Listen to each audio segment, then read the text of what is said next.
ನಮಸ್ಕಾರ, ನೀವು ನೋಡ್ತಾ ಇದ್ದೀರಾ ನ್ಯೂಸ್ ಫಸ್ಟ್. ನಾನು ವಿದ್ಯಶ್ರೀ.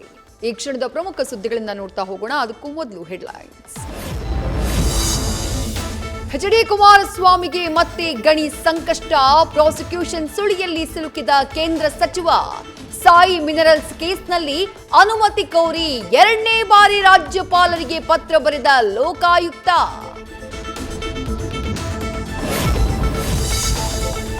ದರ್ಶನ್ ಉಳಿವಿಗಾಗಿ ಮನೆಯೂಟ ಅಗತ್ಯ ಅಂತ ವೈದ್ಯರು ಹೇಳಿಲ್ಲ.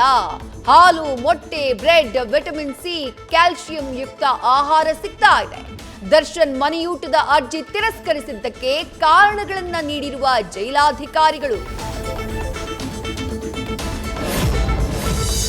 ಶತಮಾನ ಕಂಡ ಶಾಲಾ ಗೋಡೆ ಧ್ವಂಸ ಮಾಡಿದ ಕಿಡಿಗೇಡಿಗಳು.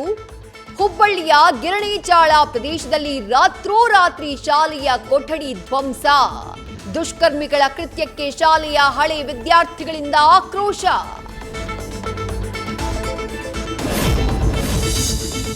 ರಸ್ತೆ ಇದೆ ಅಂತ ನಂಬಿಸಿ 19 ಕಾರ್ಖಾನೆಗಳಿಗೆ ಮೋಸ. ಬೆಂಗಳೂರಿನ ಆಂಧ್ರಹಳ್ಳಿ ಮುಖ್ಯ ರಸ್ತೆಯಲ್ಲಿರುವ ಸೌಂದರ್ಯ ಇಂಡಸ್ಟ್ರಿಯಲ್ ಎಸ್ಟೇಟ್ನಲ್ಲಿ ಪರದಾಟ. ಮಾಲೀಕ ರಮೇಶ್ ವಿರುದ್ಧ ಎಫ್ಐಆರ್ ದಾಖಲು.